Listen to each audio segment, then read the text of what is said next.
is that we have just discussed about the concept of touch actions, where we spoke about that the touch action objects effectively allow us to create a chain of events which allow us to perform an action on an object. For example, we want to press an element and then move it somewhere else, or we want to long press, or we want to handle a spinner object.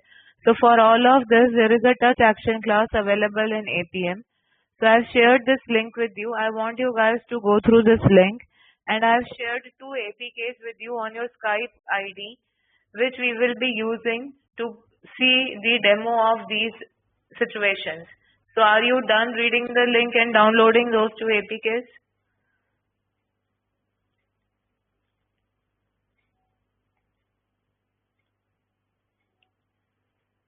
Okay, great. So let us first see our very first scenario, which is our handle alert scenario. Let me launch screencast.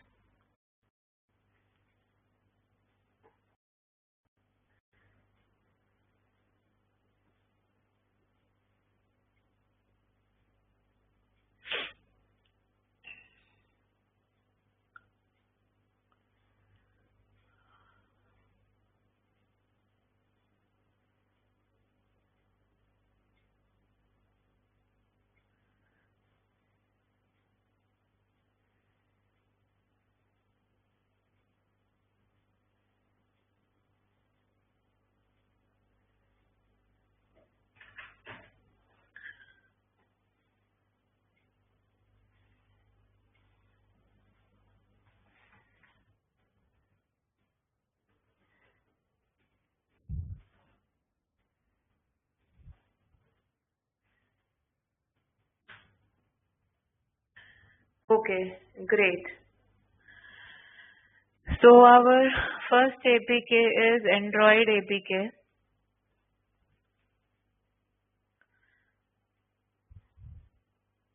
So Android UI. In here, if I click on this button, show alert, do you see an alert coming in?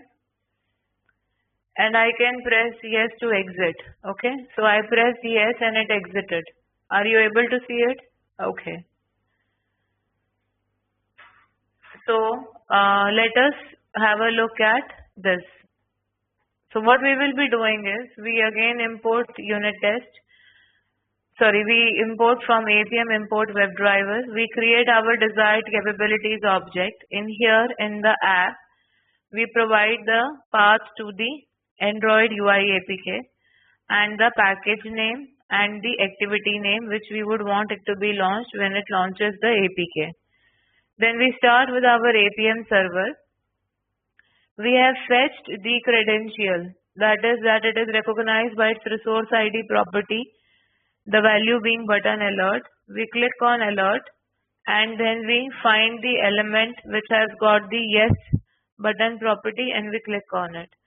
So that's how we are handling the alert inside the mobile application. So to run this scenario, I'm going to start the APM server.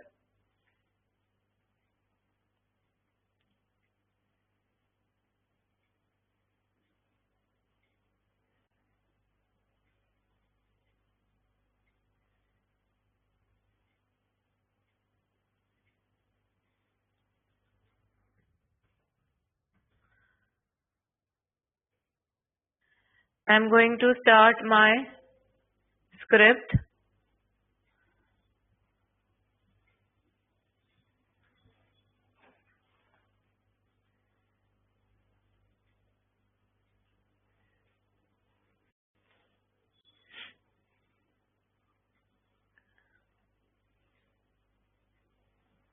Okay. So you could see that handling an alert was not at all a challenge. All you required was that through the UI automator, you captured the object ID properties or the other locator properties, and then you basically pass them on the actual script. So do you guys have any question in here?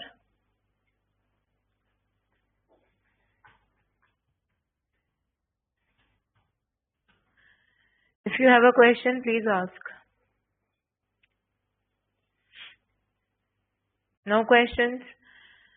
Please try this at your end. I'm sharing the code. Try executing this at your end, please. Ensure that you change the path according to your system, the path where your APK is present, the device name, and other desired capabilities, properties. Change according to your device and the path available on your system. Please try this out.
When you guys are done running the script, let me know.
Can I show as at the class and how a real life project looks like with the structure for page, object, environment, result, etc.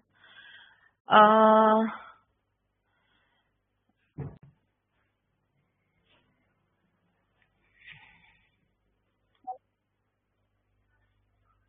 Um, I don't know whether you can hear me. Yeah, so I wanted to see how a real structure, like live project will look like, because I have to design something like that with connected to Jenkins and everything, and I have no idea how I'm going to do that. okay, fine. I've taken your point. What I will do is,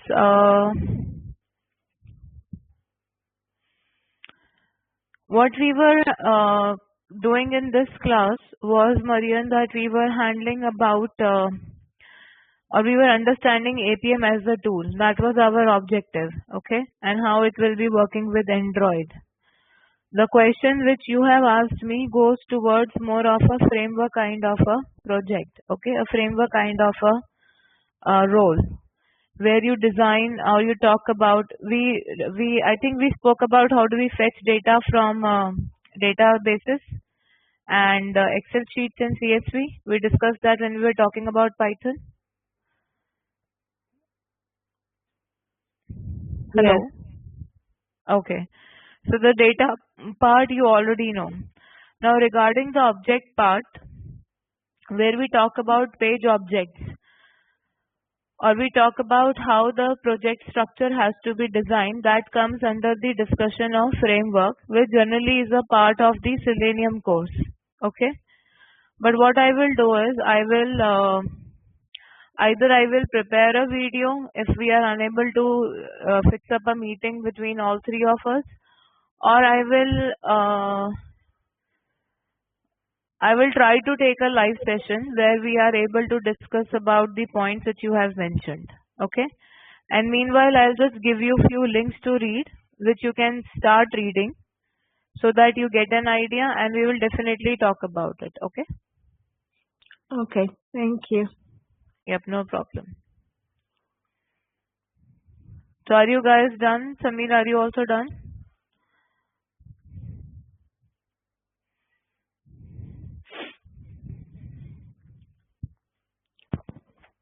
Okay. So once you are done, we will move forward.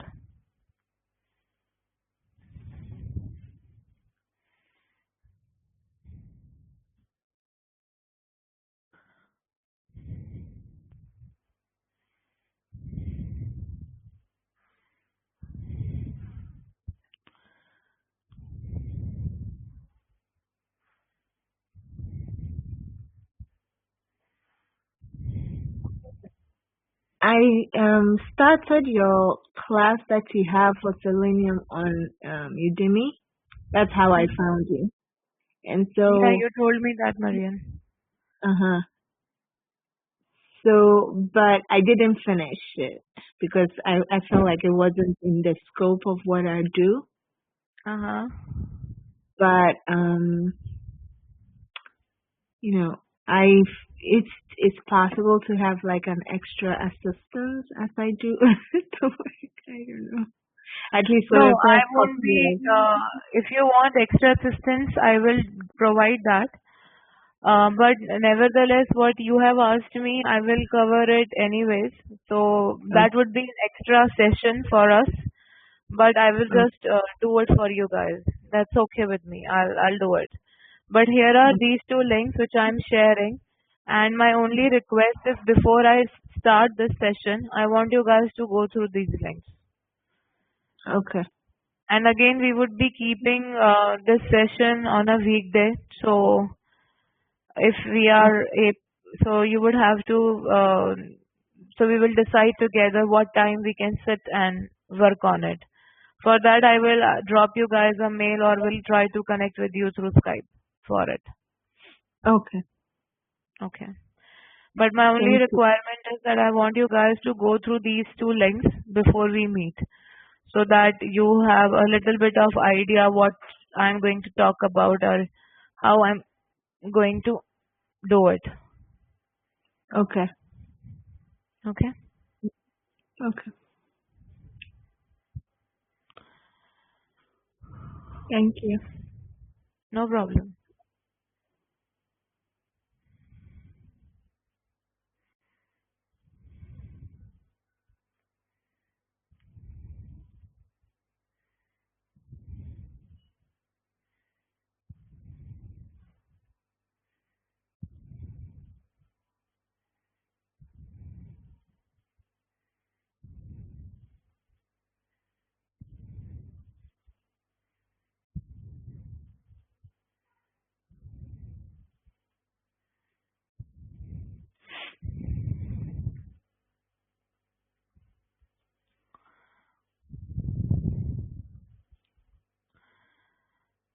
Okay, your APM server was running, Samir?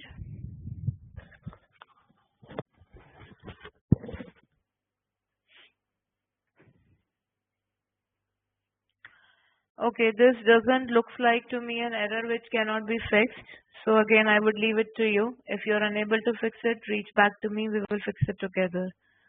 But I think you can fix this error. Okay, so we will move on to the next concept and next type of example, which is handling the spinner object. So again, to handle the spinner, let us see the screen.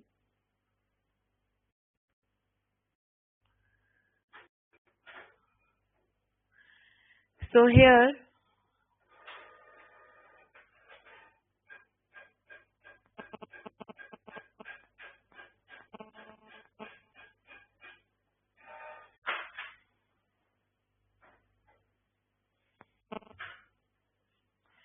what we are going to have a look at is this drop down. Okay. So we're going to select this. It will show us this object. Okay. The spinner object, and in here we are going to select a particular country, and that country will be displayed in here. Again, showcasing you the scenario. We click on this and we select a country through the spinner object, and the country gets selected. So this is what we are going to see. Now the element locator which we are going to create in here is a bit tricky. So we will understand it but with a little ease. The first thing is we fetch our driver object and we create our spinner object. Okay. So we create our spinner object and we perform a click operation on it. Once we have performed the click operation on it, what gets populated is called as a UI scrollable element. Okay. Which basically has a UI selector element. Have you seen the drop down elements in web? Have you guys seen drop down elements in a web page?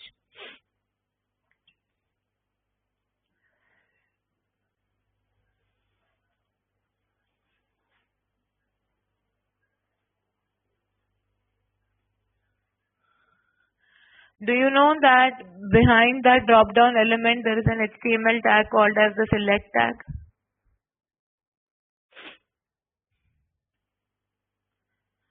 So behind those drop down elements at the back end, the tag is called as the select tag. Similarly, in a mobile device, you have the spinner object which contains the UI scrollable view, which contains the UI selector element. So what we are doing is we are trying to find the element through the UI automator. So we are using this element find element method. Find the element by Android UI automator, where we say that we are trying to identify a new UI scrollable view where we have got a new UI selector and we pass on the resource ID. Okay. So the resource ID which we pass is select dialog list view. From where have we received this? We have received this information from the UI automator. So once we have this selector element, we want to find out a child by text.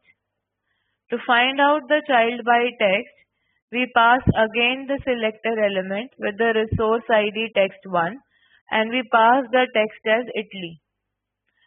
So this entire thing is going to effectively select that element or select that tag Italy in it. Let us see the screen again. So here we have got our country drop down. In here we have got this UI selector element. Inside it there are multiple elements to be selected and we want to select by text. So we select Italy in here. So what I want you guys to do is, I want you guys to take the screenshot of this respective screens through UI Automator and fetch the information which you are seeing on screen in here. We will run the text later, but I want you guys to fetch this information from the UI Automator by taking the screenshot and fetching the respective IDs which we have discussed with respect to as we have passed in here. Please do that. I will also try to do that on my screen if it works this time. Otherwise, you guys please do it.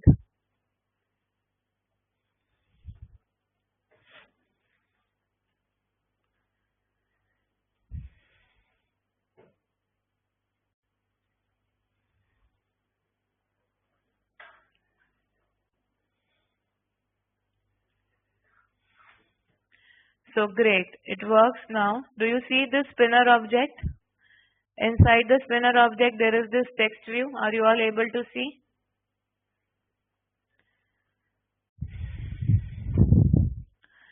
So what is our first? Our first information is this text view. The resource ID for this text view is Android ID text1. Are you able to see this?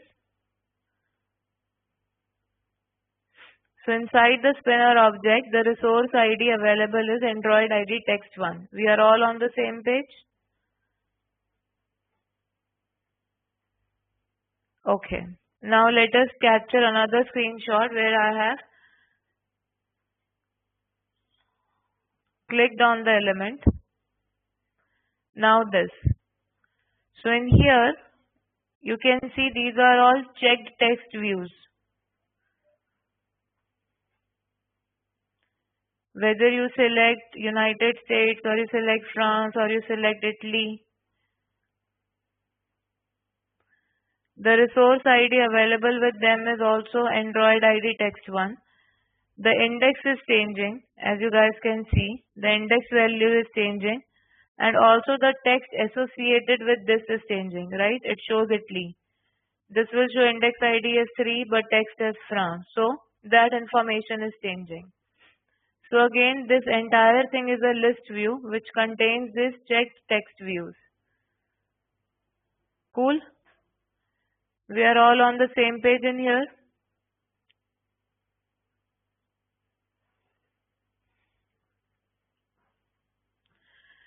So we select Android select dialog list view. So let us see from where this information is coming. Here. This list view has got an ID, that is Android ID select dialog list view.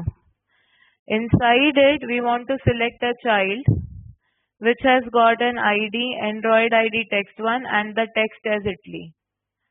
This is exactly we are doing. So once we have highlighted the spinner object, we want to select the ID of this list view object. Inside it, we want to select an element which has got an ID text1 and the text as Italy. This exactly is what is being written in that locator path. If you are clear, let me know. If you are not clear, let me know.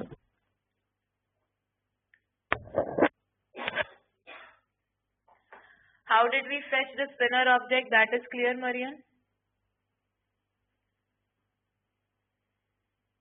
So once you have received the spinner object, inside it you have this scrollable view. Okay. This scrollable view has got this list view which has got the ID property as this Android ID select dialog list.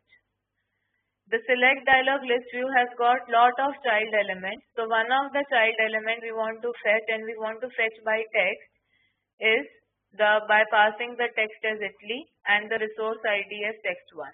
This exactly is what this locator path is doing. So if you are still not clear, let me know. If you are clear, let me know.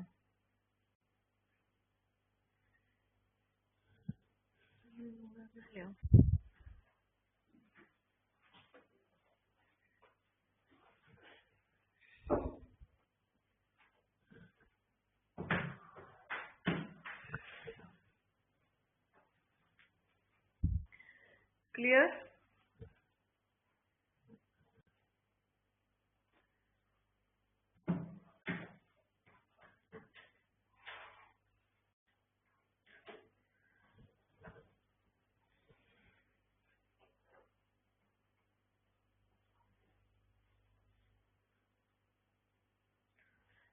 So if you guys are clear, we are not repeating, we are saying that we want to get the child by text. To get the child by text, for a UI selector element, we have to pass the element we want to select and the text. Let me show you this element itself.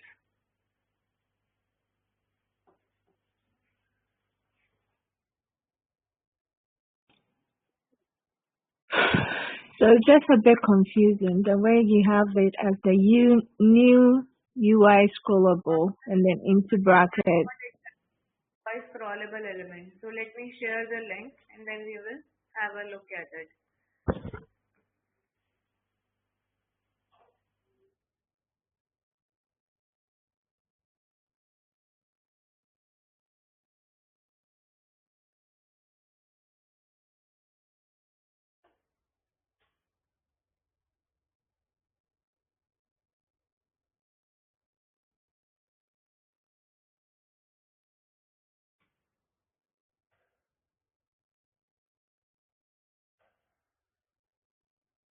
So UI scrollable is a container element. A container element basically means which contains other element.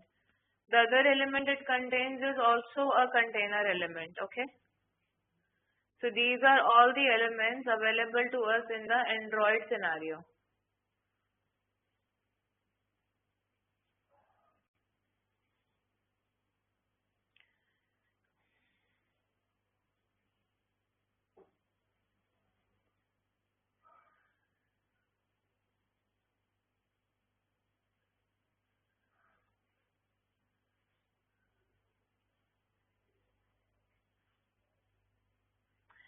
Here is the get child by text method of the UI scrollable.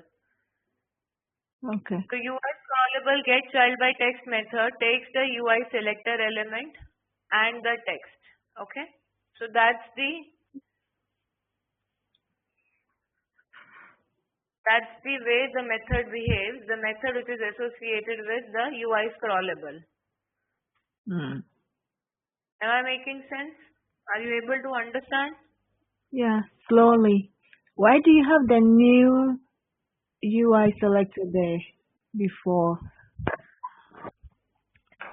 Okay, we understand that this is a UI scrollable element. Yeah. Okay. This UI scrollable element contains UI. If we have to select child by text, get child by text, this is the method of UI scrollable, which is called as get child by text. Okay. Which we are using. To get the child by text, we have to pass the UI selector element and the text we want to fetch. Okay.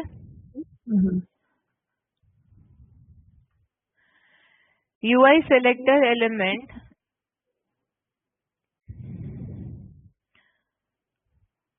So these are all our elements inside this list which we want to fetch. So we have to pass the ID property and the text value associated with the element.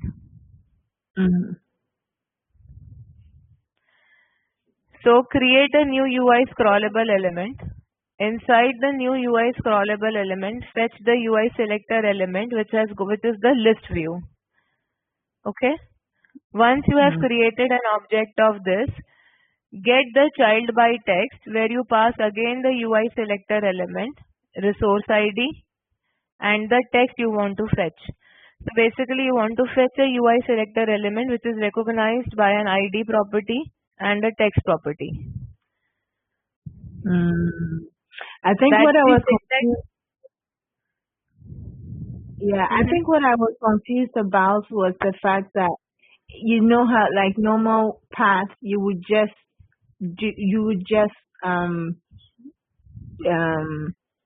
you would just write down the elements, which will be the Android ID hyphen select underscore, right? Yeah, because those were all single elements. These are all container elements. Yeah, so So the I was element which confused. we are looking at is a container element. The spinner element contains a scrollable element. The scrollable elements contain the selector elements. Yeah. So Okay? what we are doing here is that we are first locating the spinner element, Yes. and then we go ahead and locate the container element within the spinner element. So we No, have not the fetched the container, spinner sorry, the element. No, child. listen. We have fetched the spinner element. We have Yeah. clicked on the spinner element. The Yeah. pop-up which came, Yeah. this, is Yeah. basically a UI scrollable element, Uh-huh. which we recognize using its ID. Mhm. Inside it, we want to fetch a child element, which we recognize by its ID and its text. Mhm. Because that's what the syntax says. If you want to get Yeah. child I by understand. text, understood? Okay, great. Yeah. What I is So the if way that it's written out is what I'm like, why do we write it like this? Because it looks like a lot. But I guess we that are writing it like there's no that better way. because many a times we have to. Do you remember that when you were working with the web element page, with the web page, Yeah. instead of working directly with the object locator property, we press tab and we press enter key. Yeah. So sometimes the straightforward way of fetching an object by ID, name or XPath or CSS doesn't work. Then you have to Yeah. resort to other techniques. And Oh, specifically where you are having a list view, which is a scrollable element, or a selector element, you have to always go through UI Automator. Okay? got it. Got it. Okay. I understand now. I'm sure as I Okay. practice, it was thinking. But thank you. No problem. I'll make sure that the project which I give you guys make you practice all this. Okay. Okay, now let us see another type of an element, which is the scroll and swipe.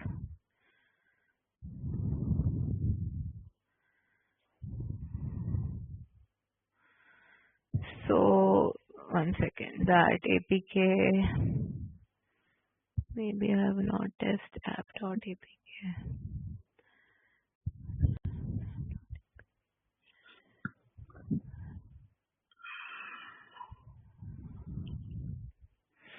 I've shared this APK with you guys, right? Yes.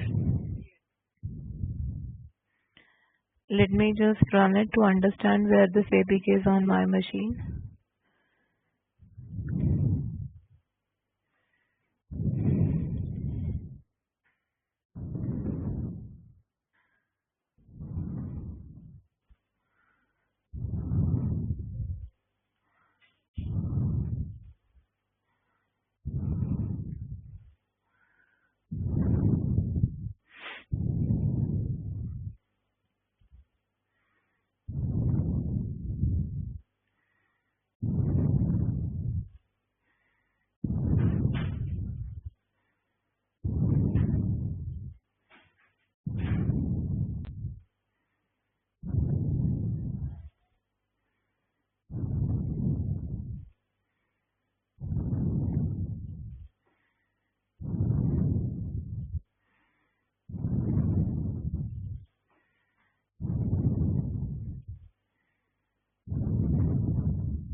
Okay, understood. Just give me a second, guys. I'll just fix a thing and then we will resume. Just give me a minute.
So what we are going to see in here is an application. So we all know the contacts application. What we are going to see is the scroll and the swipe scenario. So if I open my contacts, and if you want to search for a contact, I'm doing this action. If you do this action through your finger, what exactly are you doing? You are scrolling, right? And then once you have figured out which particular contact you want to work on, you click on it, Yes. right? Yes. So this is the action we will mimic, the scroll action. So the scroll and swipe action. So let us see what we do in here is, we fetch the app package name. Now in my phone, the app package name is contacts and the app activity name is people activity. This could change with respect to the device you guys are using. Do we understand this? Yes. And we know how do we fetch the app package and app activity, right? Yes. Like I remember. Great. So again, let's take the screenshot.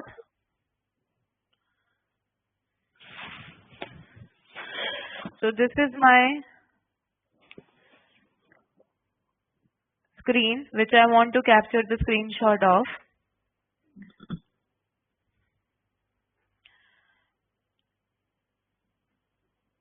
So if you have a look at it, do you see a list view?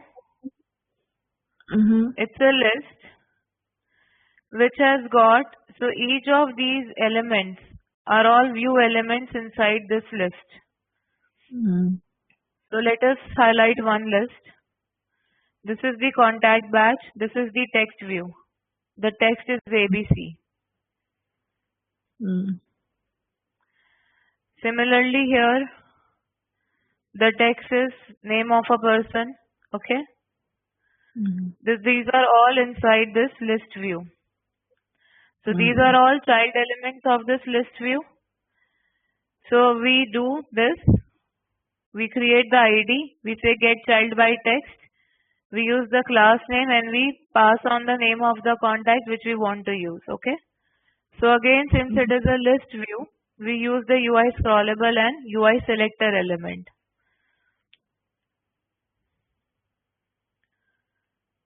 Is this making sense? Yeah.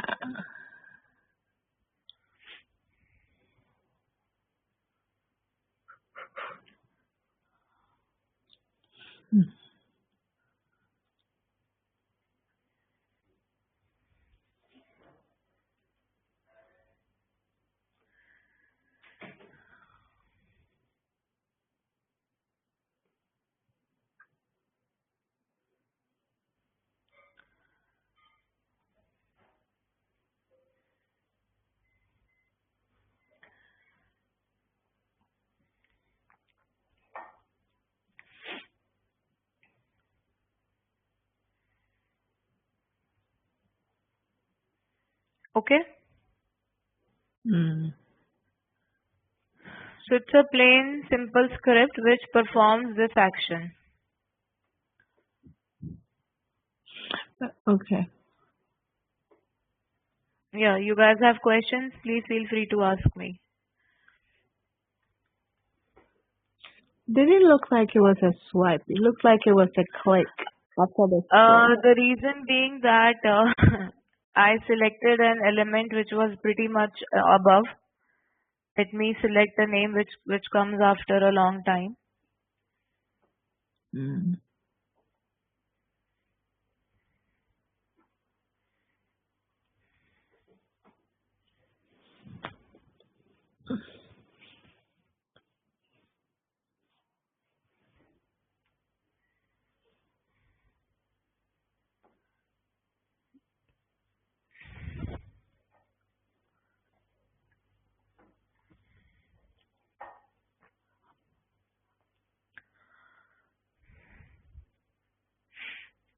Happy now?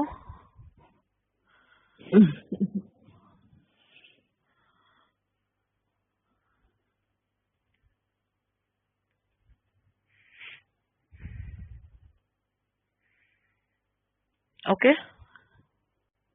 Okay. Cool.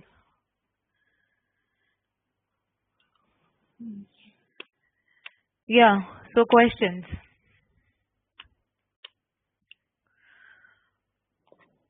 Mm.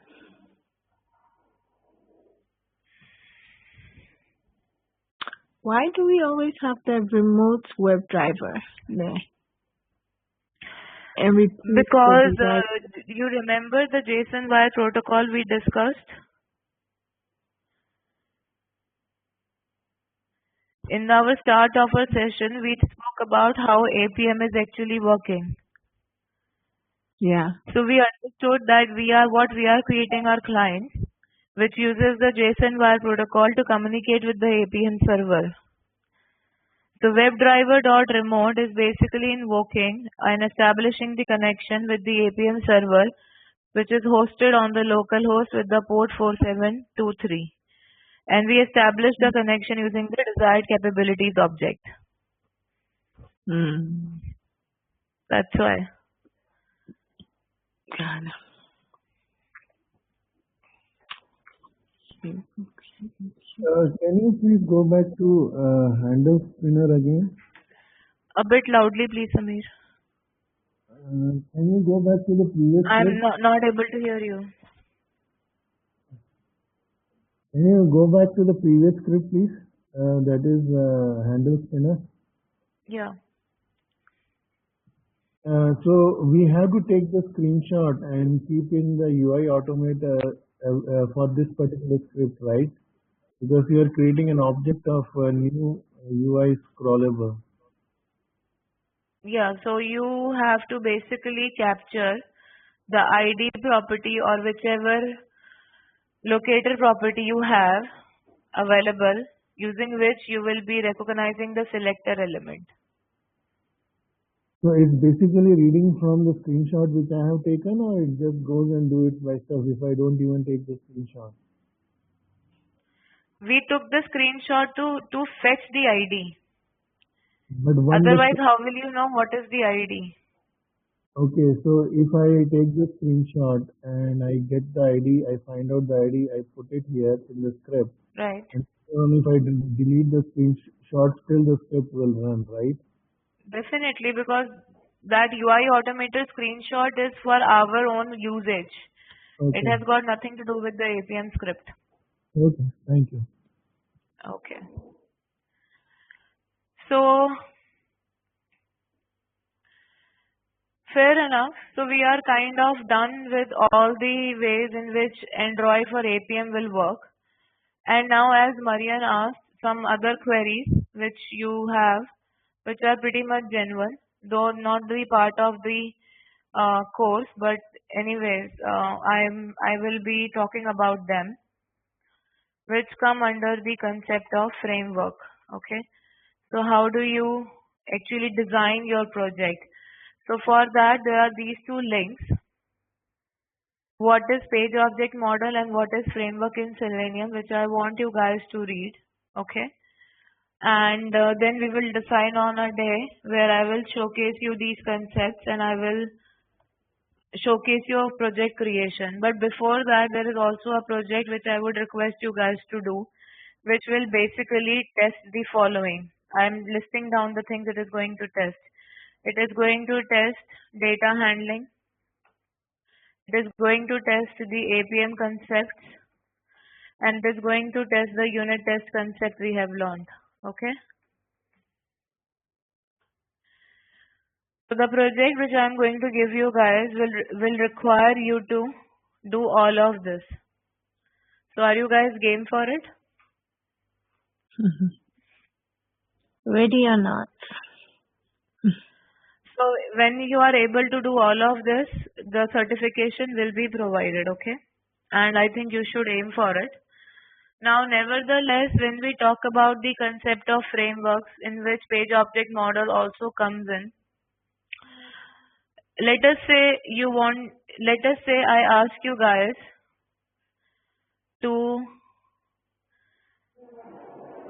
the last script which we have seen where we are trying to fetch contacts, okay?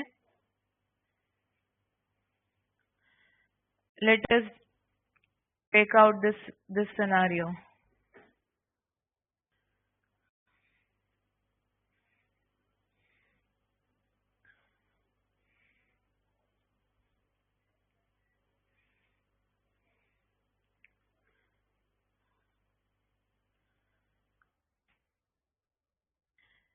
So here in the contacts, let us say I give you 5 contacts. You have to click on each of these 5 contacts and you have to fetch the mobile number associated. Okay? Fair enough?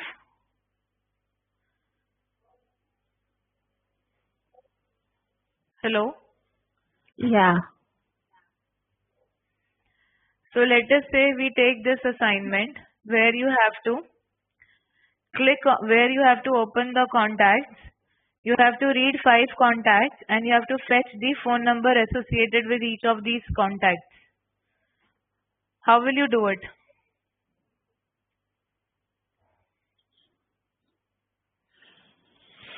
Your script is ready, right?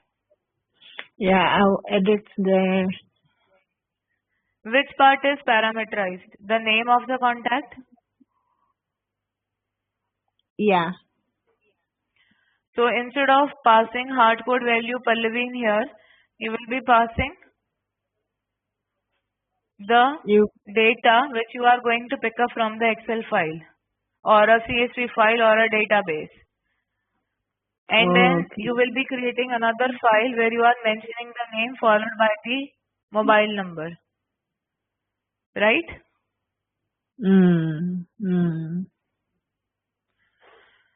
So something like this would be the project which I'll be creating and sharing with you guys, which you guys have to do. Okay?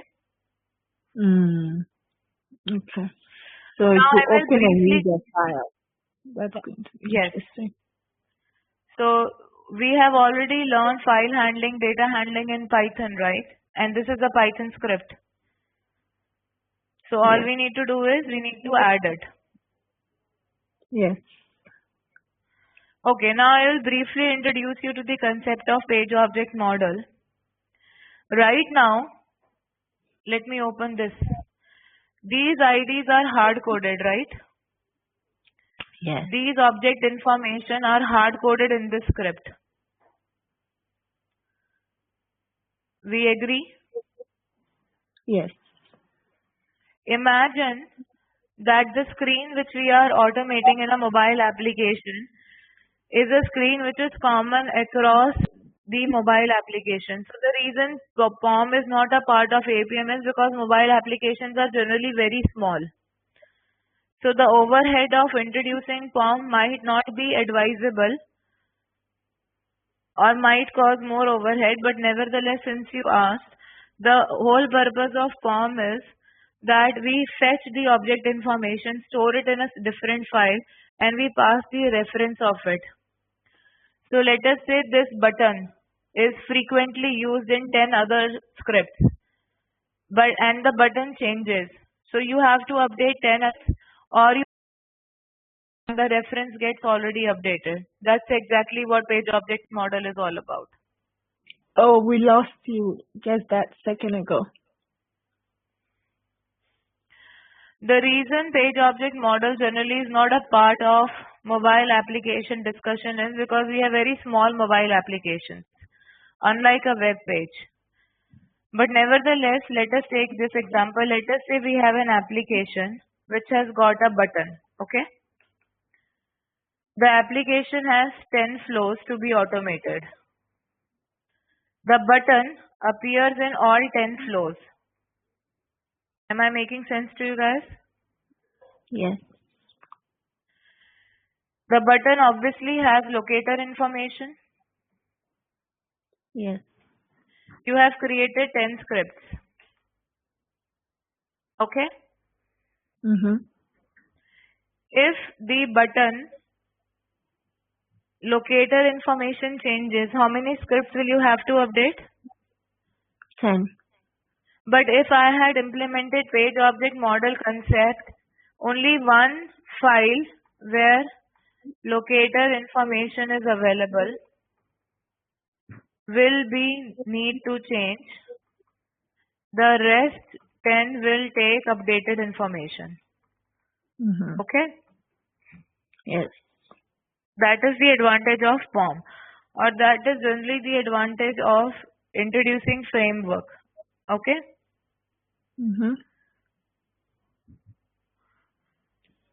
So when we meet next, we will see an example of implementation of POM and how a small structure of framework would look like for a mobile application.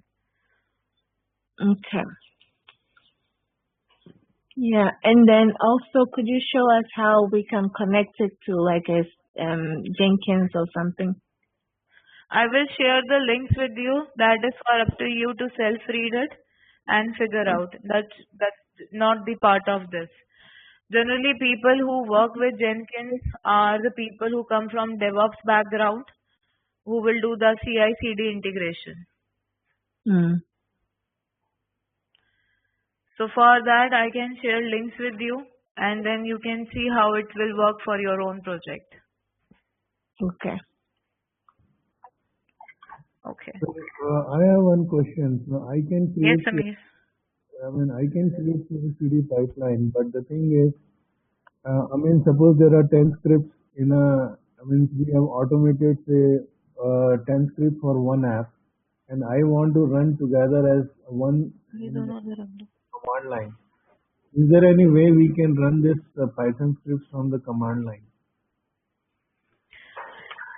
Is there a way you can run Java program through command line?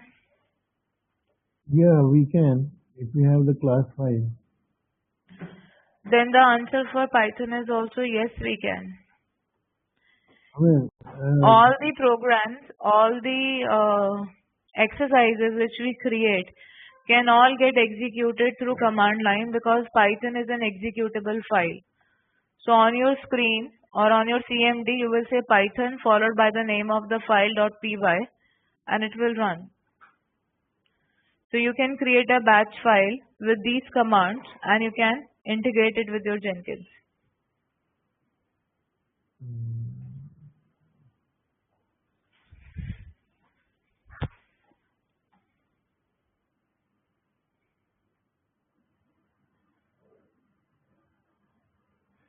So, can we create... This is what you need, right? Run Python program through CMD. So it's simple. Get your Python exe followed by your py file. No, like for example, in Java we have one class and I can call the other classes and run the entire test. But in case of Python, how can we write one class and call all these particular, scripts or Python file, all the py scripts into one file and execute one file and it will automatically call the other Python scripts. Are you able to understand what I am trying to say? No. I want to create one Python file which calls the other Python file, and if I run the main Python file, it will automatically run the other Python scripts.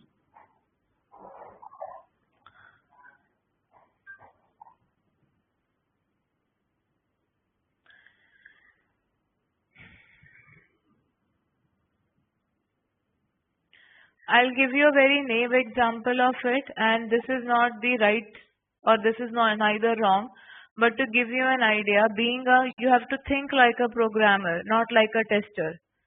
First of all, because your question is pointing more towards being a programmer than being a tester. Do you agree?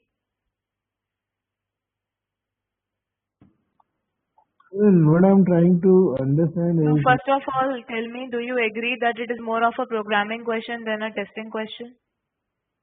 yeah, it's a programming question. Great. So if you want to call if you want to write down a Python script, which basically calls the rest of the Python scripts, it's easy. You can name all your Python files in a CSV or an Excel file. You can create a Python program which will pick the name of these scripts, path, where they are located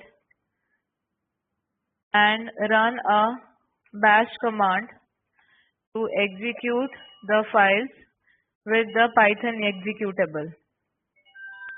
Okay, that's one way. That's very naive way. But then the exact question you have asked me, if you just Google it, you will get an answer. Okay. Okay. We know how do we create classes in Python, right? How do we create object of those classes? In Java, you know how to execute. Let us say through Java, if I want to run on command from dir, what command will you use?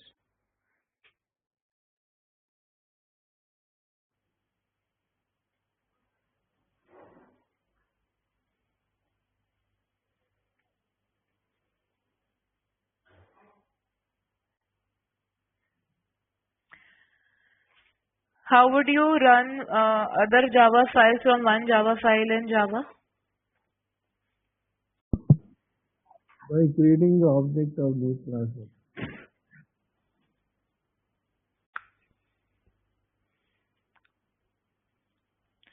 So you would want to run the different Java classes from one Java class, right?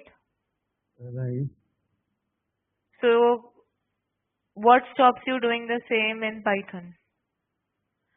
In Python, we created different classes. Yeah. You have to import that class inside your class in which you want to create an object of that class and run it. Okay.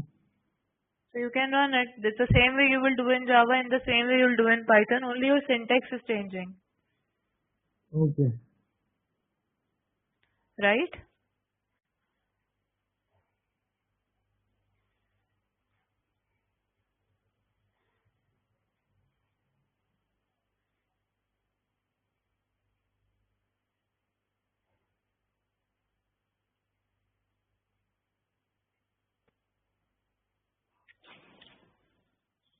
I have We another created question. this user-defined module. Do you remember? We imported our hello by from the user-defined module and we called it.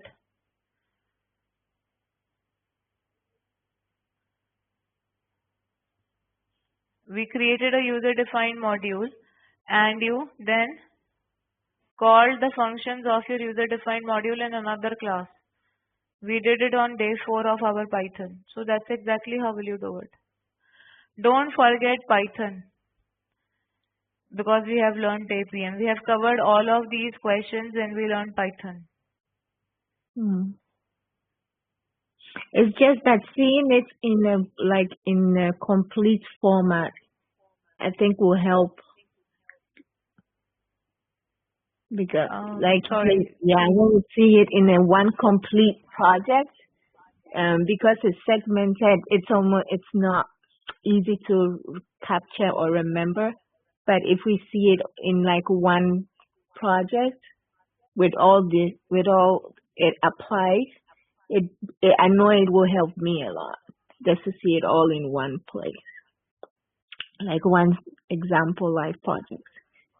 I'm sure But that there we is have no guarantee. There is no guarantee that the way that project would be structured would be the same way you would be structuring your project. Or the way that project is structured would actually help your requirements. So it all differs. The requirements differ. So what we have done is we have learned everything. And creation, rather I am going to give you guys to do this on your own because I am not. I would want you guys to take up this challenge and do it on your own because that's the kind of knowledge that has been transferred to you. If it requires you to go back and revisit Python, do that. If it requires you to Google, do that. But at the end of the day, if you have created even one simple project on your own with just basics in place, you would feel immense happiness than me just showcasing it to you that this is how you will do it And then if your requirements changes entirely the next time, are you going to search for me again?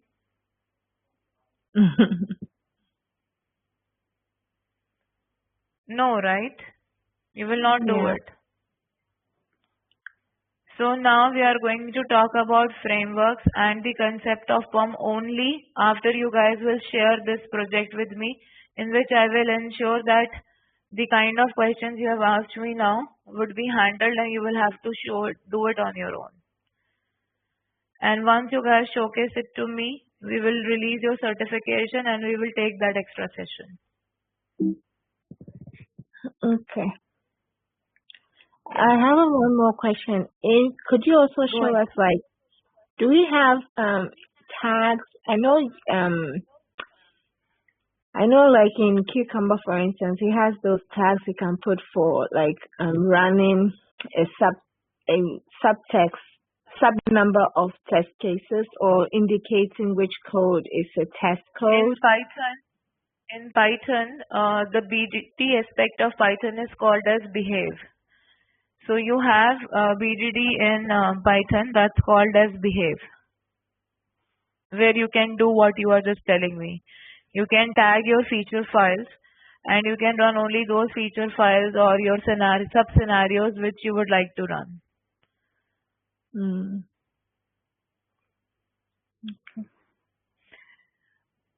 Can you This show all us? actually we cover with, again, not a part of this course. This all actually we discuss in Selenium with Python course. Okay.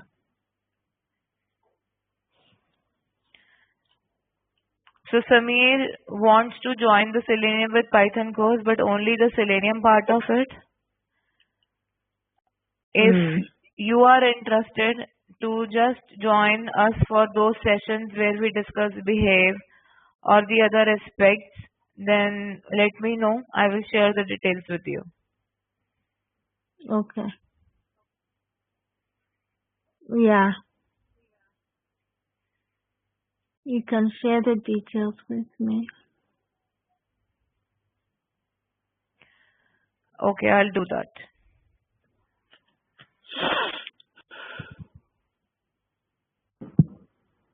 So that will be somewhere in February, right? I mean, it's not immediate, right? We are starting from 15th of December. So the session time is same as your time. We do it in our mornings, India time, that is evening CST time. And we are going to first cover Python, which will take us around 2.5 weeks. After that, we will start with Selenium. So around mid of Jan, Selenium gets started.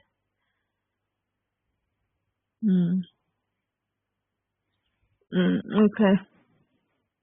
And in that, we are going to cover the framework, the concept of page object model, the BDD behave part. All that will get covered in there, in that course.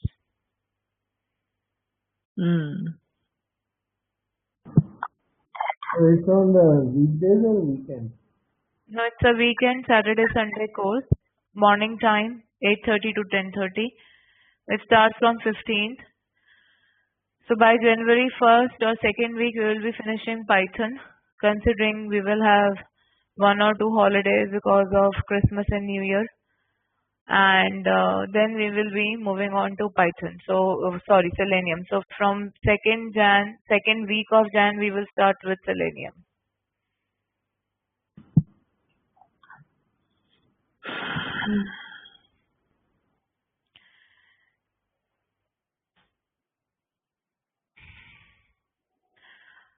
Have you guys ever paid attention to my website? Yeah, I've read something. Okay, Marian, this is for you. I'm not asking you to join any more courses, but I'm asking you to do some research work on your own since you are asking me these questions, okay? So there are a lot of free resources which I have already shared on my site. You need not join any course. You need not bothered or feel, concerned about it. Whatever you are asking me, I have done free webinars on this and I've already shared free links to read with you guys. Okay? Mm. So go through this Okay. material because that's exactly what we are going to talk about in the session as well. But again, if you want to be a part of the session, that is up to you. Okay. So go ahead, do a little bit of hard work, visit my site, okay? Try to find out information which you can and is available for free to you and to anybody. So whatever question you have asked me, I have shared the relevant links with you. Go through them, spend some time. Mm. If you still think that you need to attend those sessions with me, you are more than welcome to do it. Okay. Okay? Okay. So behave is the BDD in Python, like Cucumber is for Ruby and Java, SpecFlow is for C Mm-hmm. Sharp, behave is for Python. Then what about reporting? Reporting is through Allure. In Python, we use Allure. Mm. If our mode of learning was Java, then we would have used TestNG. Or if our mode of Mm. learning was C Sharp, we would have used NUnit. Okay? So in Python, the reporting is through Allure. Okay. And this is also on your website, the Allure No, part? about reporting through Python Allure, I have not yet covered.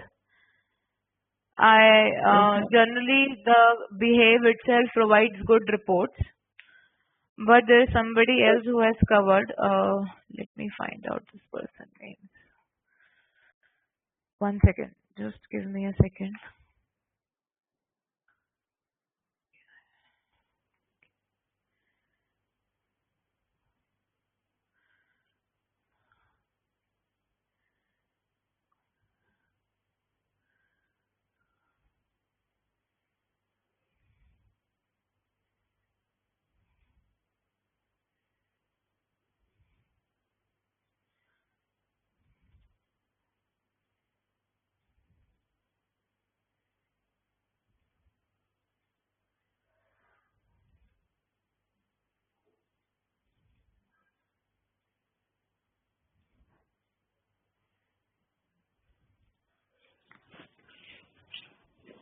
Are you guys on LinkedIn?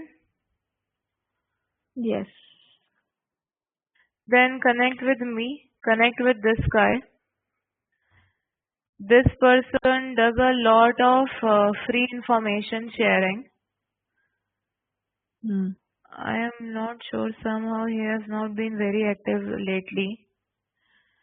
But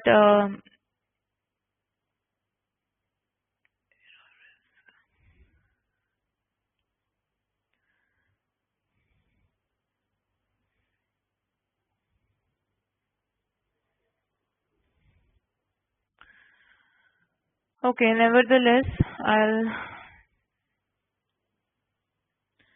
this is Because my I'm LinkedIn looking at his ID. profile and I'm like, oh my God, he's such an overachiever.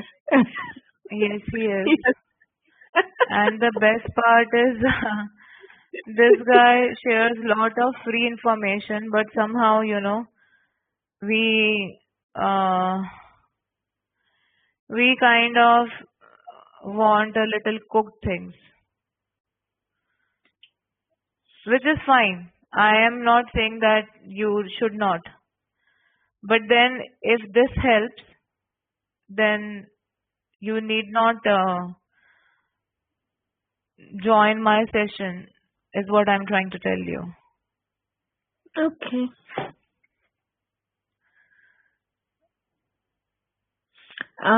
So we can add the so you can still have a page object with DBD with behave and Python.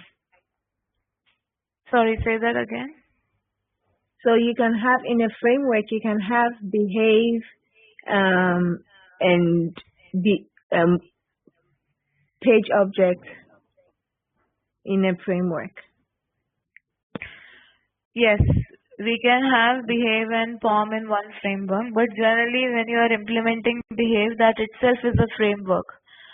See, again, the thing which you have to understand, Marian, is the effort. Is it worth our time to complicate our project to a level of framework where we are introducing POM, parameterization of data, BDD, reporting, etc.? Is it worth the effort? Or if the project is simple enough, then let's just create standalone scripts. Or are we looking at the future and saying if we have this framework in place and if we have 100 of APKs coming in, all we need to do is make change here and there, a little bit this and that, and we are good to go. So it all depends upon the vision of your automation, about the requirements for your automation, and the mere fact that why are we automating in the first place.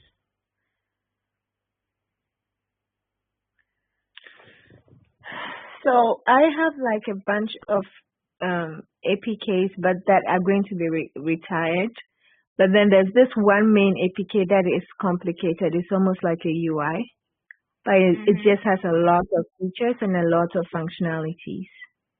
So, and then there's all this backlog of tech that the developers are going through. So I know that the UI will change.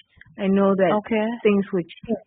But upper management wants some form of automation in place as soon as possible while we are working through the tech debt and changing this application.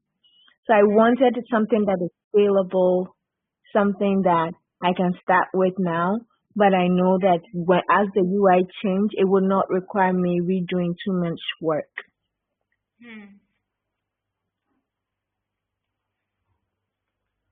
Okay. And yes, it's a complicated application that has it's a recruiting app, and it has tons of features, tons of workflows. Some you have to do on the website, and then it gets displays on the web page. Some you have to do offline in kiosk mode. It's just a lot. It's not complicated, but it's just a lot. And it's meant for business to business use, for recruiting purposes, so not for it's not a simple application. So I wanted something that I could segment my test, where I can say, okay, I can just run a script for quick sanity test, smoke test, and I can also run some script for regression and then do a full-blown regression when I need it. So like that, and then reporting if and when necessary, but I don't think the developers would really care much about it. What they want to see is that whenever they have a build, and we do builds every night, every other night, and so that it will automatically pick it up from the Circle CI Jenkins and then run it, and then pick up my automation and run it, and then it would pass or fail or whatever.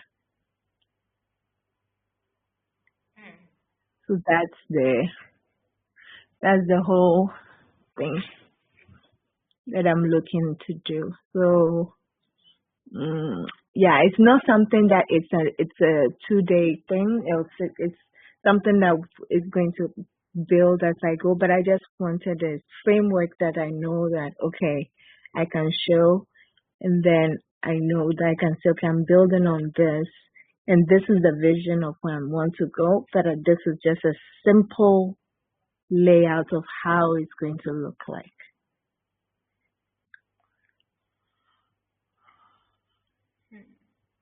Can you send me, are both of you on LinkedIn? Yes. Can you connect with me on LinkedIn now? Samir, are you also on LinkedIn?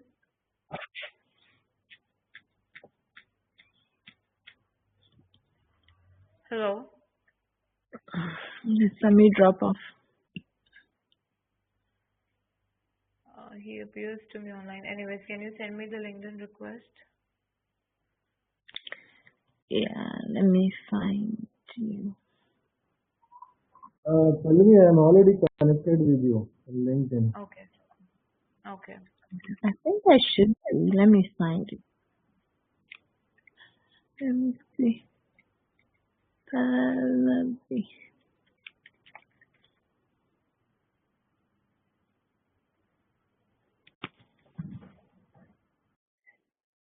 Pallavi, what's your last name? I've shared my profile ID. Just Yeah, I type that. connect. Yes, who are we friends with together? Looks like we know somebody together. Okay. I just sent it. Okay.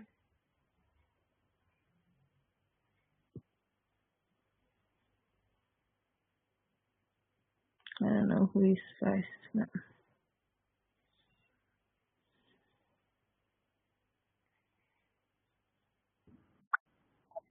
So You basically, have I opened created. the link which I shared you and connected with me there, Marian. What link? There is a URL which I shared. Oh no, I just went straight to LinkedIn and No, I. that will not help. Just open this URL and connect.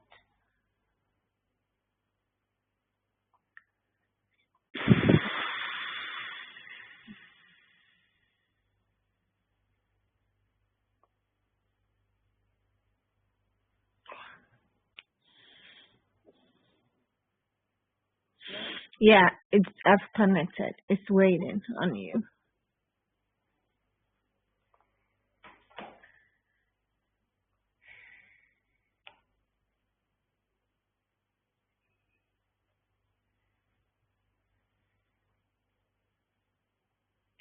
I wonder why I never did that earlier in the first place.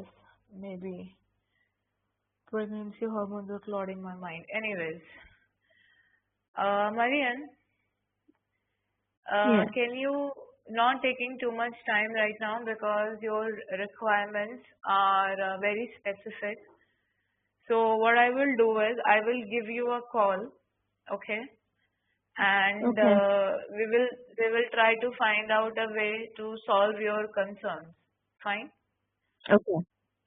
Perfect. But nevertheless, what I have already shared with you are free resources using which you can self-learn. But then again, it depends upon you how you would like to proceed. Okay? So I'll Yeah. connect with you in a day or two as per the time which we both decide on, and then we will take it from there. Okay? Cool with you? Yes. Thank you. Great. Yeah. Samir, you had to say something?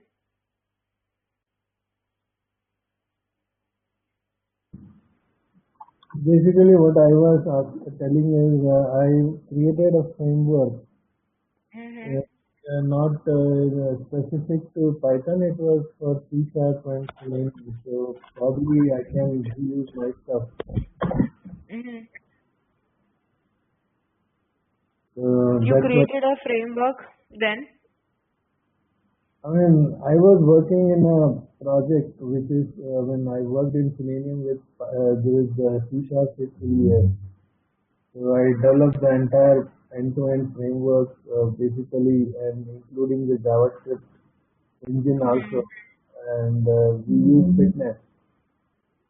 So that was an end-to-end framework, and then later on I built the entire CI/CD pipeline which executes the test whenever there is a check-in in the GitHub.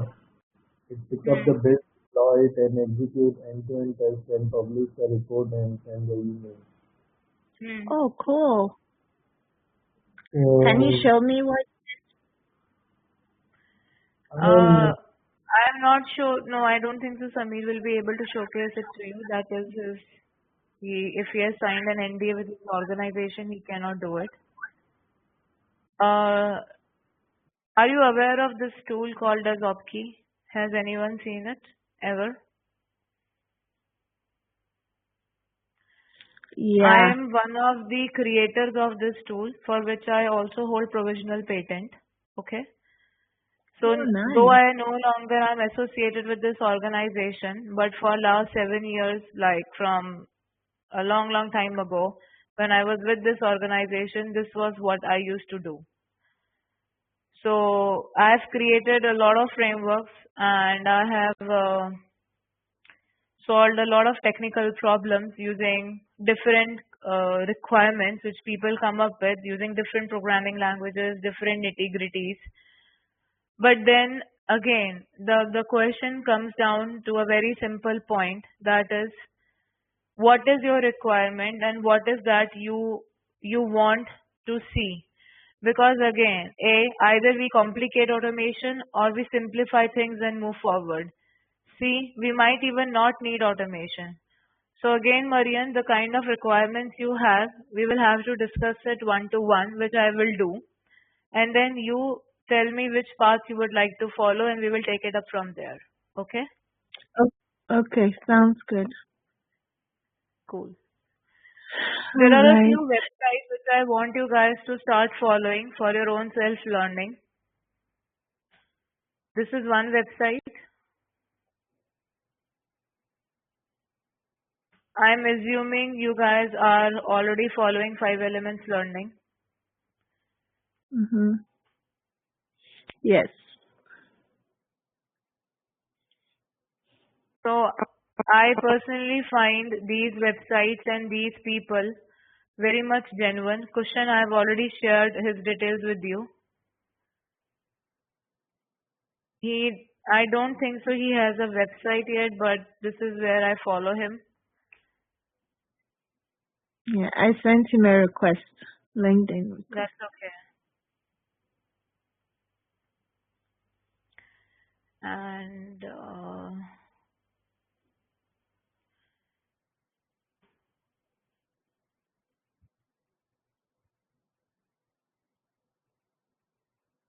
if you want to be a good APM user, you have to somehow be also somebody good in Selenium, okay?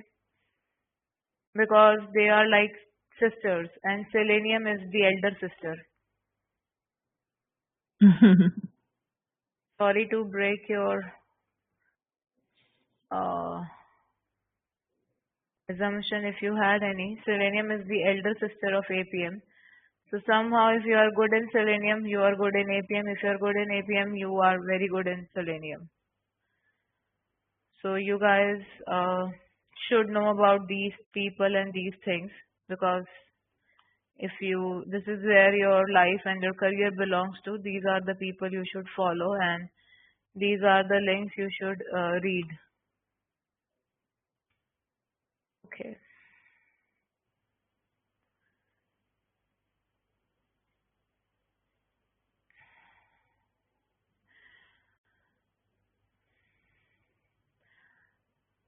Have you heard about pCloudy? Any one of you?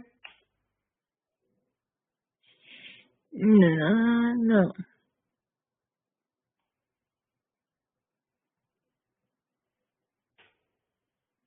There's so many of these cloud testing places. God. I'll give you a small analogy, Marian, which will help you actually.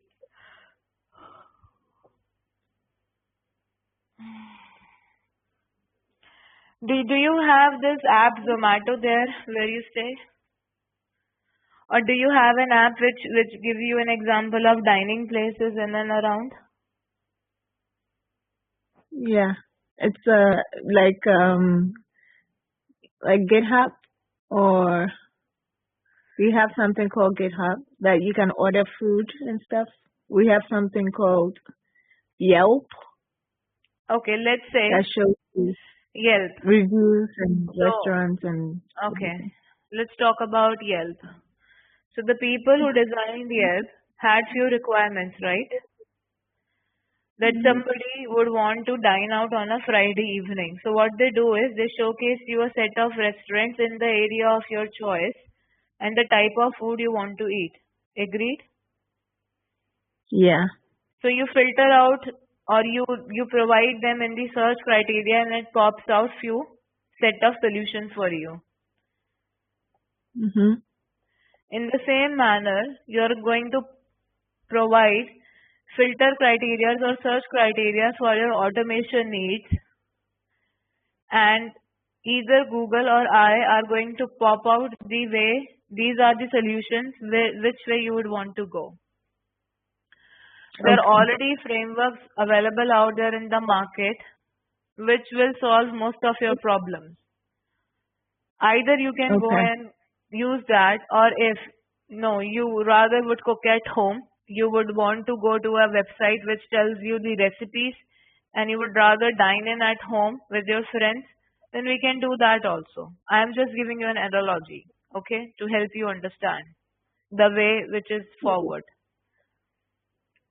Yes. Cool. So you get it? Yeah. Great. Yes, I do. Okay. So I'm going to send you guys this project, for which once you guys will submit, you will receive a certification, and then I'm going to talk to you, Marian, about how you would like to move forward, and then we can take it up from there. Okay. Okay. Sounds good. So Samir, would you be joining the Selenium sessions, or do you want something else?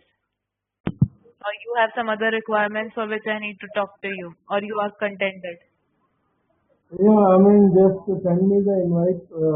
Just drop me a note whenever you're starting with Selenium. Okay. Fine. Fair enough. So that's all we have for today. Thank you so much for your time. And this is like the end of the session. Okay. So rest everything will be one-to-one with both of you on individual basis. And we will see how it goes from there. Okay. There is one small thing which I would request from you guys. That is, I'll be sending you a request for LinkedIn recommendation. And it would be very kind of you guys if you can fill in that recommendation and share it back with me. So it's a small request from my end. If you can please do that, that helps me. And rest regarding your individual requirements, I'm going to get in touch with you. And this project thing, I'm going to share it on email with you guys so that you can avail your certification.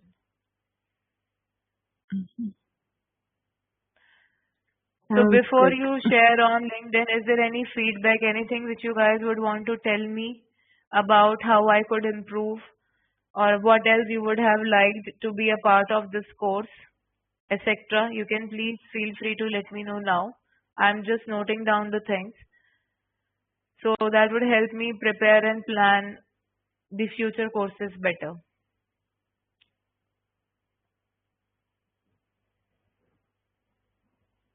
So go ahead, I'm listening.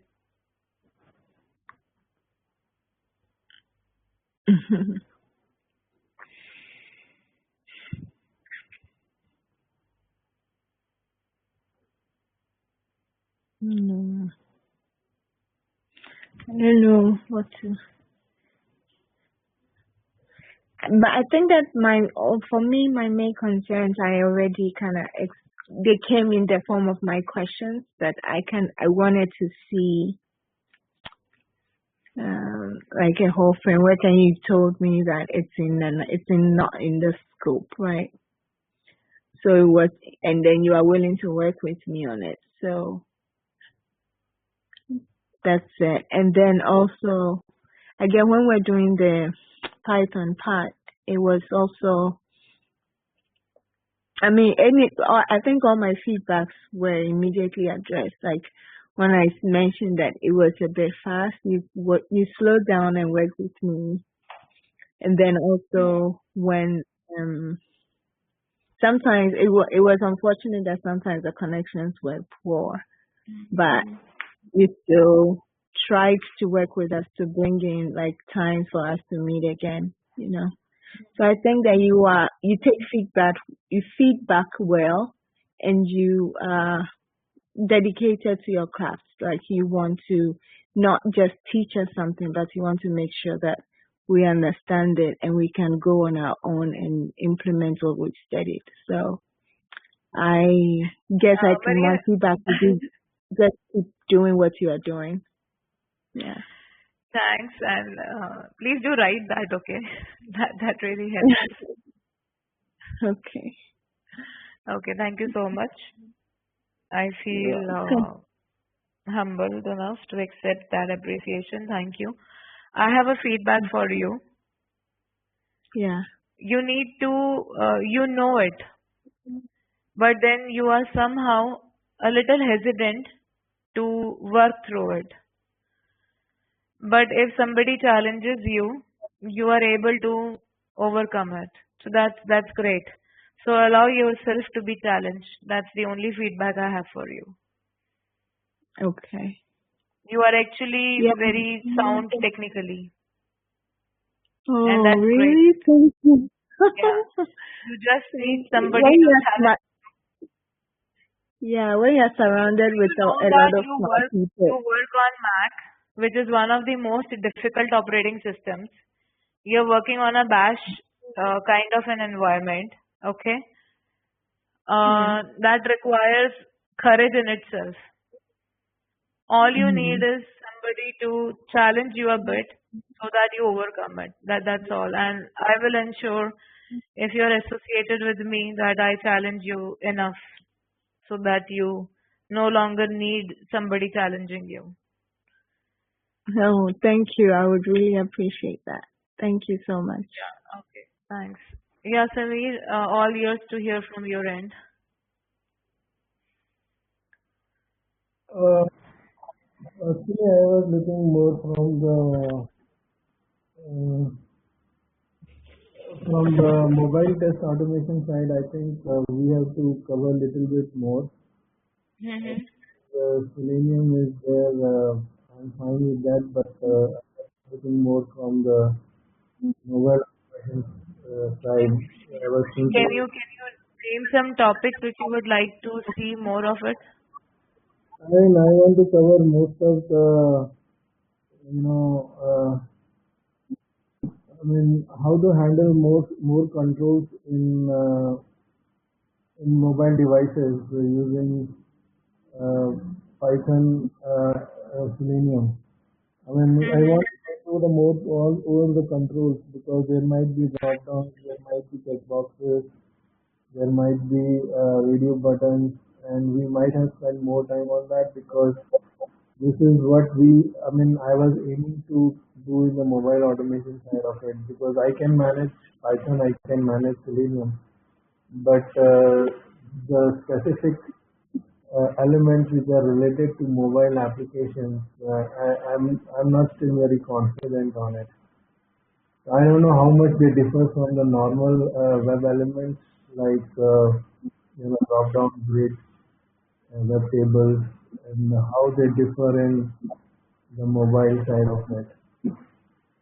Can I answer that? Yeah. They don't. A. B. There are two aspects. If you are able to locate the element and you know the action you would want to perform in it, okay, that covers each and every of your element. The element which were different like alert, spinner, selector, we covered them separately. Rest all the elements which we have seen are handled in the same way. You recognize the element. We covered that topic, right? Where we wanted to find an element using different locator strategies. We discussed about the locator strategies. And then we basically perform an action on it. So if you are comfortable with Selenium and you're comfortable with Python, become comfortable with UI Automator. You should be able to use UI Automator to locate an element and figure out what type of properties it has. Based upon the properties it has, we create the locator. So we discussed that if it is by ID, it will be resource ID in Android and ID and name in iOS. You remember that discussion? Yeah, I Then we mean, have. Selenium Mhm. was not a challenge. I mean, Selenium I can manage because I worked for No, 3 I'm years. talking about APM. This everything which I've said is for APM. This we all spoke about when we were discussing locators. and element finding in APM. And Though I agree with you that we have not specifically handled a radio button or a checkbox, but again, a radio button or a checkbox will be recognized by either their resource ID, property, or by class name, or by, if required, UI automator property. Though you will not require UI automator, class name or ID will definitely work, or the name property will work, and you just say dot click. okay, and So they apart are from I was looking some small discussion over framework part of it and how we can structure our code so that it is more extensible and maintainable. Because So every I've company, shared links with you guys, and as stated, there will be an extra session to discuss just that. But before that extra session, I have a requirement of this project completion from your end, because half of the framework creation will be covered by the project you guys do. So you will be doing some homework. The rest of the part I will be doing, and then we create the complete picture. And all the links which I have shared today will take you towards it. yeah, probably I will spend some time on it, and we might have done some at least one session, small session on Jenkins, how to set up the mobile devices to run the test. Because I know how to set up the browser and remote machines, but to set up the devices to run the test on a remote machine, I don't know that. So probably that is something which I need to look. Okay, fine. Again, I would, as you could see, the course content for which the training was based upon does not cover anything of those which you guys have told me today. Okay. So this link was shared with both of you before we started, but I have taken your feedback that you would want a course which covers information about all the different types of mobile elements which one can follow. So I'm noting it down. So different type of mobile elements. Even though we have covered, you want specifically, you would rather like that this is taken care of. Then you would want to talk about the concept of frameworks, where we discuss about how a project is structured. You would want to see POM, and what else? Jenkins, CI/CD integration. So Jenkins integration. And reporting, what about reporting? Reporting, Yes. I have to use Extend reports because it's more flexible and Yeah, you can use Excel, you can use Allure. Generally, people, if they, and what about BDD? Would you like BDD also to be the part of the training?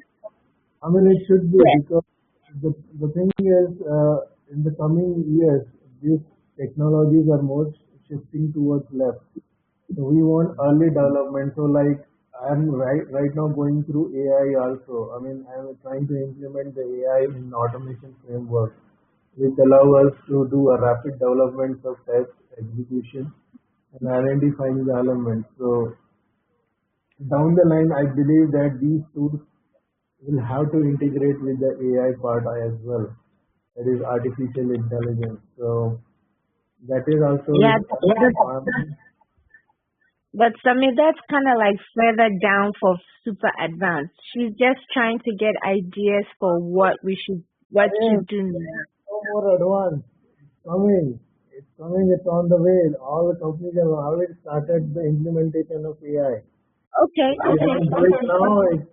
We No, are I fast. don't.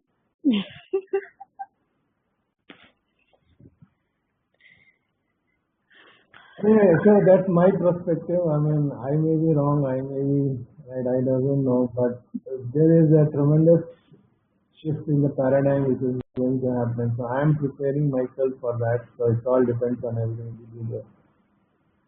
So that's my thought.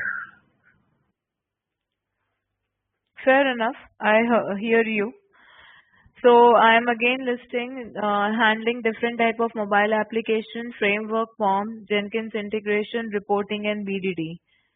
You would have liked the course to have all of this, right? Yes. Both of you. Yes, I mean, Yeah. this is to be structured. Oh, and he also wanted remote, how to set up remote devices, Remote device. like how to connect, like on a hub or if connect So to remote. there are two approaches for every. See, normally how we run the test it is always a nightly build. Nobody will be in the office to see the results or see the execution. Nobody is scheduling it. It's all automated.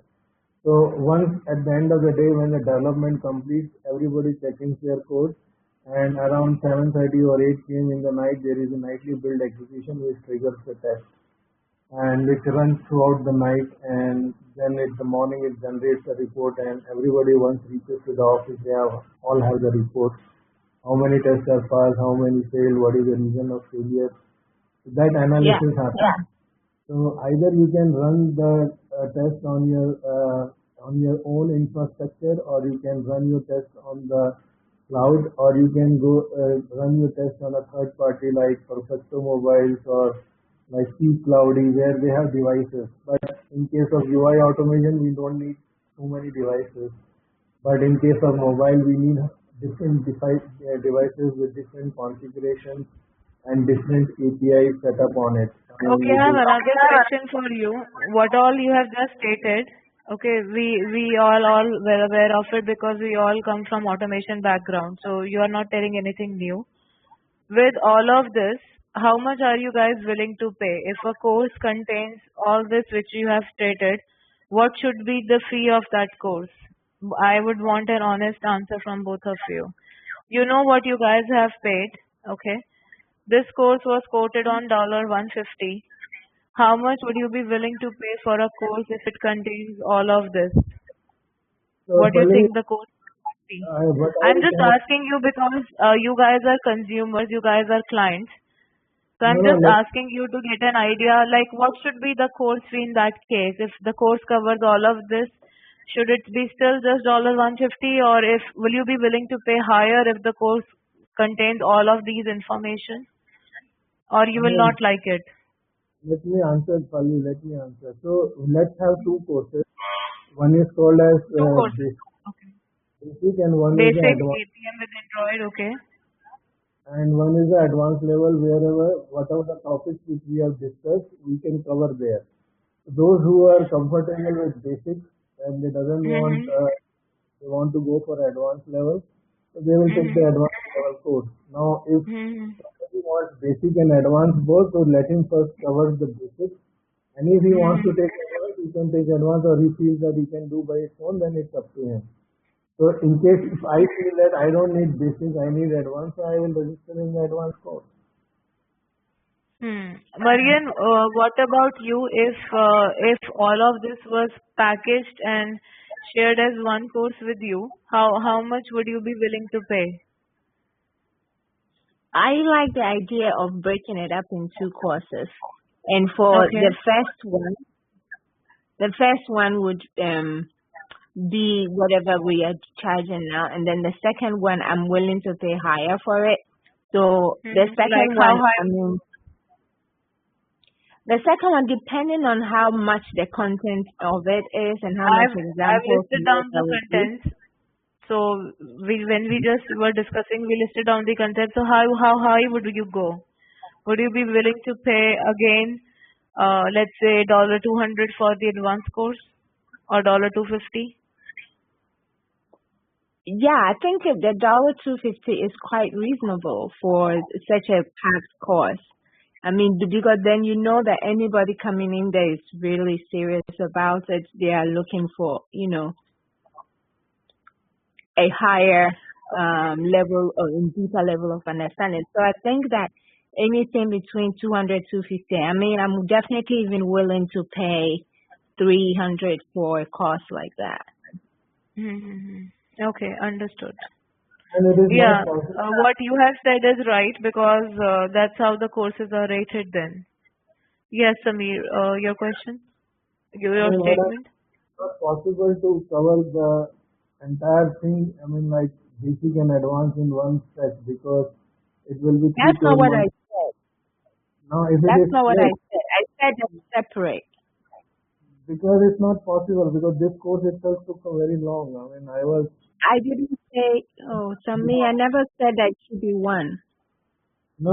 I'm not. I'm just telling my No, opinion. he's saying that advanced and basic should be two separate courses. It should not be one. Yeah, Yes, He's that's yes. what not I saying said. that I you said I said it. never said it Yeah. should be one. I guess maybe Okay. I don't understand why he's saying no. Fair enough. I heard you guys. Okay, cool. Well, I just want to say that it was very nice and I actually enjoyed interacting with you guys and I had a good time. And Samir, the feedback for you is you are technically very strong and I am not sure why you want to learn Selenium with me because considering the fact, I think that you already know Selenium. So I'm not sure what benefit will you get when you join the Selenium course with me because when you explained about all that as an automation person just a few minutes back. So again, I will talk to you separately to understand the reason of you joining a course on Selenium with me.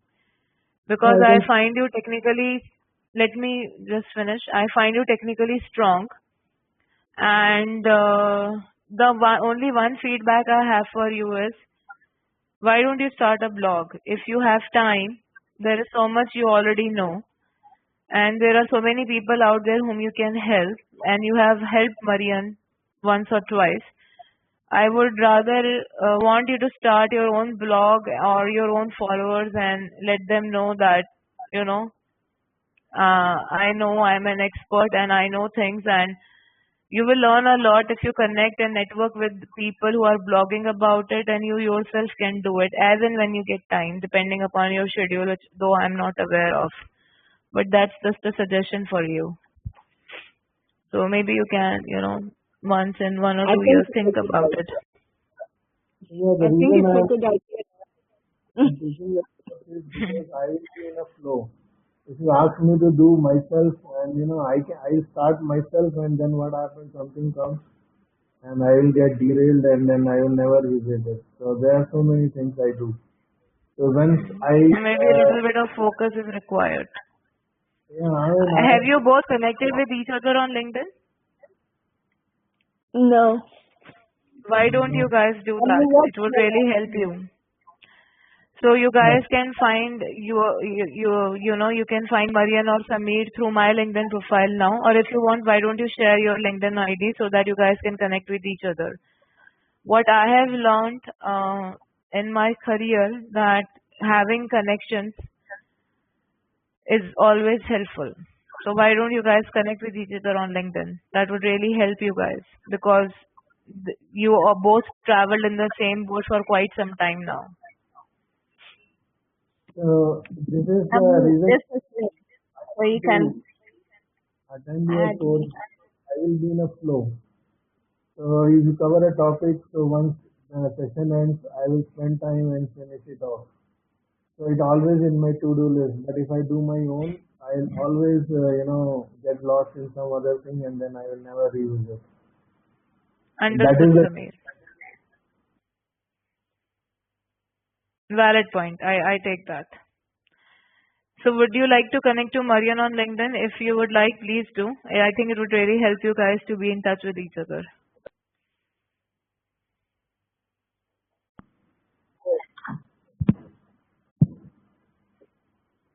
Okay, it's past 2 a.m. I have to go to bed. Yeah, so yeah, I understand that. So I would like to say goodbye to you guys. Take care and have a great career. And I hope what all we have learned together sticks with you guys and you make the best use of it. And I'm going to individually connect to you guys separately to take your requirements further from there, okay? Perfect. And congratulations again. I think you're a superwoman to do all that No, you I'm do. not. We all are. Anyways, thank you so much, Maria. Thank you. Samir, connect with Thank me you. on LinkedIn. Just put my information. Yeah, Samir, please do. Okay, guys. Thanks a lot. Take care. Have a good life. Bye, everyone. Bye. Bye. Bye. Good night. Good day. I think